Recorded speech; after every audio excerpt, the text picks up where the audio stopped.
perasaannya ketika harus membayar pajak? Selamat datang hei kawan pajak, diajak-ajak bayar pajak. Hey hey hey, yuk dengerin hei kawan pajak, diajak-ajak bayar pajak. Hey hey hey, Mari kakak, lihat dia dulu kakak. Sudah banyak perkembangan isu pajak. Kapan lagi bahas pajak bisa sambil ngakak, sambil ngerujak atau sambil gendong anak. Dengar dulu yuk, info gratis kok gak mau. Di follow dulu, gak ketinggalan melulu. Ajak-ajak bayar pajak, ini konsep baru. Simak dan hayati kelak negeri kita maju. selamat datang hei kawan pajak, diajak-ajak bayar pajak. Hey hey, bayar pajak. yuk dengerin hei kawan pajak, diajak-ajak bayar pajak. Ajak, bayar pajak. Semua orang punya caranya sendiri untuk mengekspresikan cinta Indonesia. Ini cara kami, ajak-ajak bayar pajak.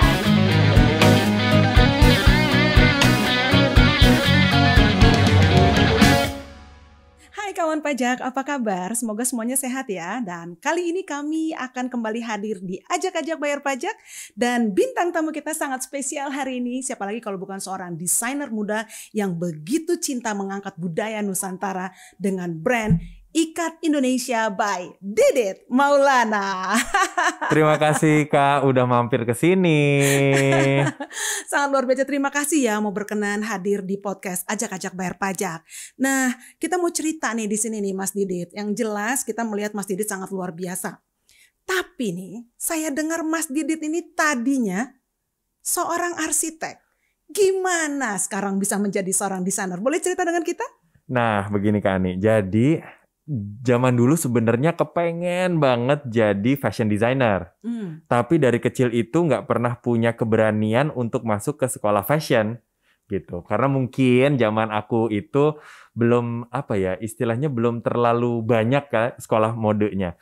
Nah, akhirnya pas abis lulus SMA, aku berpikir aku tuh pengen ada seninya tapi ada hitung-hitungannya. Karena aku suka juga dengan matematika gitu ya. Akhirnya aku masuk ke arsitektur. Karena menurutku ini setengahnya seni dan setengahnya ada hitung-hitungan gitu. Akhirnya masuk ke sana deh gitu. Belajar arsitektur di Parahyangan 4 tahun. Kemudian lulus, balik ke Jakarta malah nggak jadi arsitek.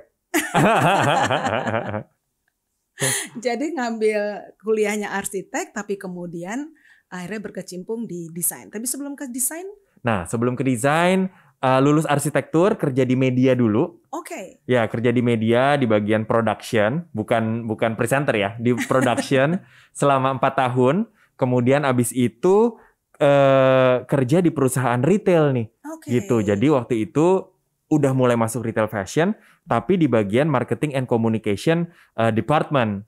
Gitu. Nah, dari dipercaya satu brand sampai akhirnya dipercaya 15-20 brand internasional untuk pegang gitu. Luar biasa. Jadi mulai dari belajar arsitek, kemudian kerja di media, dan akhirnya mendirikan Ikat. Betul, Ikat Indonesia. Jadi waktu itu didirikan 2011, mudah-mudahan tahun ini Ikat Indonesianya jadi 10 tahun nih Kak. 10 tahun, sebuah perjalanan yang luar biasa. Tapi kenapa ngambilnya tenun? Nah, kenapa ngambil tenun? Ini juga satu hal yang sangat menarik. Karena tahun itu, 2008-2009, Indonesia lagi heboh dengan batik mau diakui oleh negara tetangga waktu itu. Nah, terus aku lihat waktu itu ya, banyak sekali anak-anak muda yang marah-marah di sosial media, ini gimana gitu. Sampai aku berpikir bahwa kita itu kadang karena terlalu punya banyak, jadi kita cenderung untuk mengabaikan. Iya. Take it for granted. Take it for granted. Exactly. Nah, akhirnya aku waktu itu berpikir, wah nggak bisa nih, generasi muda Indonesia harus tahu negaranya itu punya budaya apa lagi. Jangan sampai nanti kita jadi anak-anak muda yang telat nih, gitu, generasi yang telat gitu. Akhirnya aku lihat, batik udah aman karena waktu itu sudah mendapatkan pengakuan ya dari internasional. Kemudian aku berpikir apa lagi ya? Oh iya, anak muda harus kenal tenun ikat gitu. Jadi waktu itu 2009-2010 aku riset dulu nih Kak. Riset tenun ikat. Wah, kayaknya keren nih ya kalau dibikin ready to wear buat anak-anak muda gitu. ya udah, jadi mulai dari situ akhirnya aku bikin sih label Ikat Indonesia dan memang fokusnya di tenun ikat. Tenun ikat. Berarti seringnya kontak langsung dengan para penenun di Indonesia dong? Betul. Ada kisah nggak sih gimana ketemu sama pengrajin-pengrajin tenun Indonesia? Wah, itu perjalanan proses yang tadinya untuk pekerjaan, tapi akhirnya kita banyak sekali mendapatkan ilmu tentang kehidupan. Oh. Jadi waktu itu aku berjalan ke Sumba, ketemu mama-mama penenun di sana, kemudian ke Bali, ke Jawa, sampai waktu itu ke Maluku juga, ke Tanimbar gitu ya. Jadi aku berpikir bahwa awalnya waktu itu pengen mengenal mereka karena ingin melakukan bisnis, hubungan bisnis.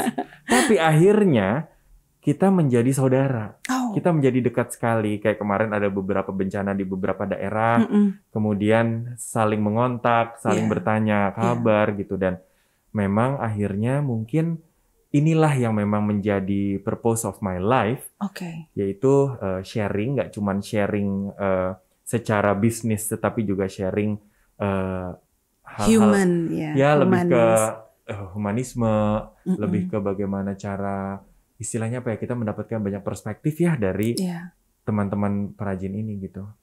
Jadi awalnya melihat bahwa ini adalah kekayaan Indonesia, don't take it for granted, kemudian mulai mendekatkan diri untuk business purpose dengan para pengrajin, tapi kemudian malah kena ke hati ya. Wah, sangat luar biasa Mas Didit. Nah, kalau seandainya pasar di Indonesia sendiri untuk tenun ikat ini gimana Mas? Nah, Indonesia ini juga termasuk satu pasar yang sangat menarik ya untuk dieksplorasi Kak, karena memang kita ini sebenarnya adalah satu market yang gampang untuk diarahkan. Gitu. Jadi dengan influencer yang tepat, tren yang tepat, maka akan menjadi satu cycle bisnis yang memang trennya itu bisa kita atur gitu. Nah, jadi memang bertahun-tahun dengan memasyarakatkan tenun ikat, berteman dengan para influencer yang membantu untuk mengkomunikasikan ini, kemudian message-nya nyampe ke anak-anak muda.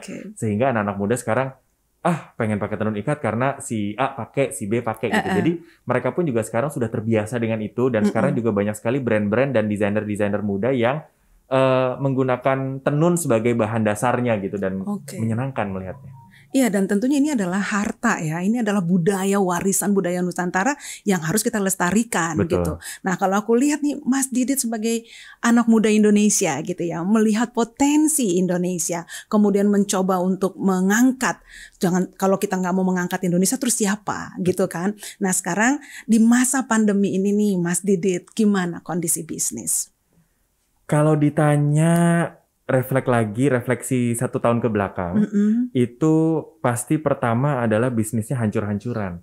Karena pertama kali pandemi itu kan masuk ketika kita udah mau masuk bulan Ramadan ya.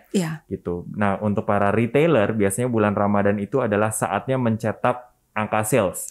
Gitu. Nah, tetapi tahun lalu kita miss semuanya gitu ya. Bahkan minus gitu, dan memang harus kasih THR juga. Jadi tahun lalu itu adalah tahun awal-awal itu adalah yang masa adaptif yang sangat menjatuhkan mental. Nah, kemudian tapi pelan-pelan di bulan ke-6 setelah itu kita melihat opportunity, kemudian kita berdoa. Tuhan, mungkin memang kalau memang ini harus terjadi, tolong Tuhan kasih kita jalan untuk bisa lihat opportunity yang ada. Mudah-mudahan ini adalah jalan yang bisa membantu teman-teman para perajin agar mereka bisa terus menenun gitu. Karena kita juga nggak tega setiap hari dikirimin message gitu, Kak, tolong dong ini diambil kain saya, kain ini dan segala macam. Cuman kalau kita tidak ada pasarnya kan susah juga.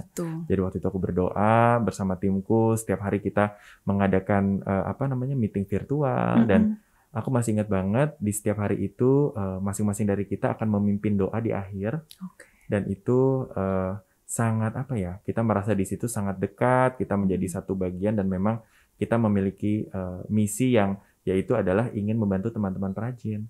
Nah, kemudian abis itu ada satu ide untuk membuat beberapa merchandise, dan merchandise itulah akhirnya yang bisa menyelamatkan si brand Ikat Indonesia dan juga mengajak teman-teman perajin kita agar aktif berproduksi gitu. Wow, Sampai luar sekarang biasa. happy banget. Oh, saya dengernya aja happy banget. Nah, nih kalau di podcast Ajak-Ajak Bayar Pajak, Mas Didit, kita memang senang sekali untuk tidak hanya bercerita tentang pajak, tapi juga tentang gimana perjuangan seorang pemuda Indonesia ya, yang itu tadi jalan cerita mulai dari arsitek kemudian menjadi desainer, kemudian terkena pandemi tapi trying to survive. Nah, ini kan semangat yang harus ditularkan kepada semua anak-anak muda, kepada semua kawan pajak tentunya. Nah, Mas Didit, ini kan katanya Ikat Indonesia sudah hampir 10 tahun ya. Tentunya sudah punya NPWP ya Mas Didit ya. Pasti dong. Nah, kita mau tanya Mas Didit, apa perasaannya ketika harus membayar pajak?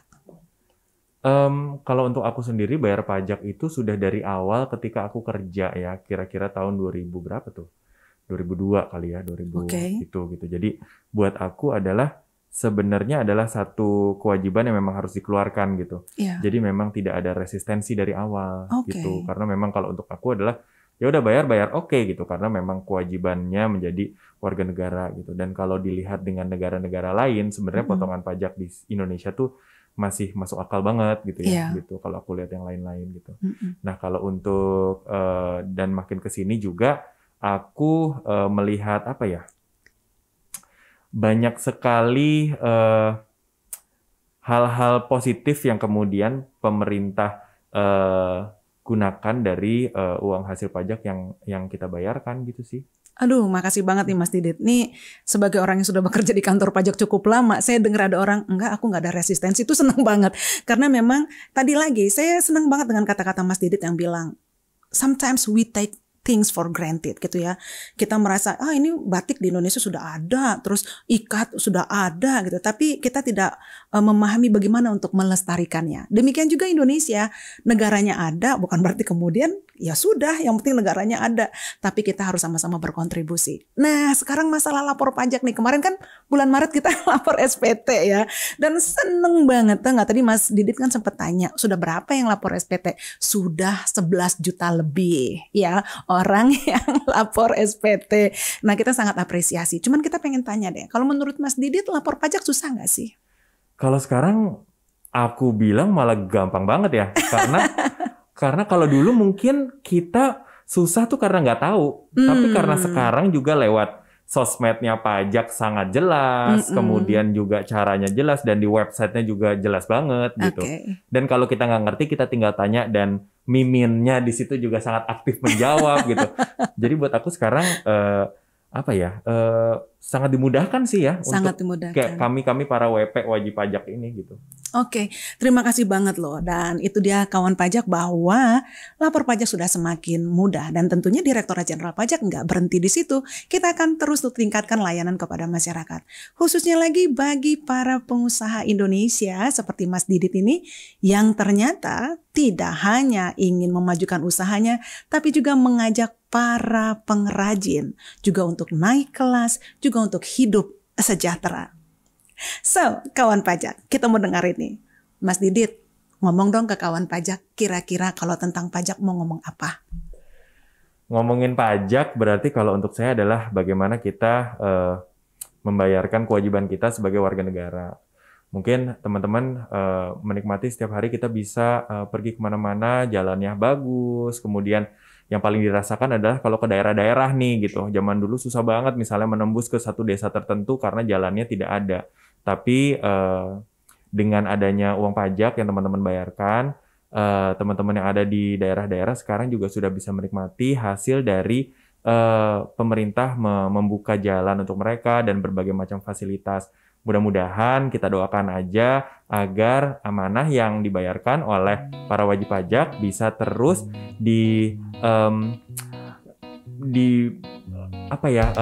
diaplikasikan oleh pemerintah menjadi manfaat bagi kita semua. Terima kasih Mas Didit Maulana dan kawan pajak dimanapun yang berada. Demikian bincang-bincang kita bersama Mas Didit Maulana, Ikat Indonesia, yang ingin melestarikan budaya Nusantara. Don't take it for granted. Indonesia adalah negara kita, mari kita jaga bersama. Baiklah, itulah seluruh akhir acara podcast Ajak-Ajak Bayar Pajak bersama Mas Didit Maulana, desainer muda Indonesia, Ikat Indonesia. Dan tetap jaga kesehatan, tetap jaga jarak, dan kenakan masker serta mencuci tangan. Dan sampai bertemu di podcast Ajak-Ajak Bayar Pajak berikutnya. Mas Didit, bilang dong ajak-ajak bayar pajak. Ajak-ajak bayar pajak. Terima kasih Mas Didit Maulana. So, Kak Ani beserta seluruh kru yang bertugas undur diri. Terima kasih, sampai bertemu di podcast Ajak-Ajak Bayar Pajak selanjutnya. Semua orang punya caranya untuk menyatakan cinta kepada Indonesia. Ini cara kami, bareng-bareng Mas. Ajak-ajak bayar pajak.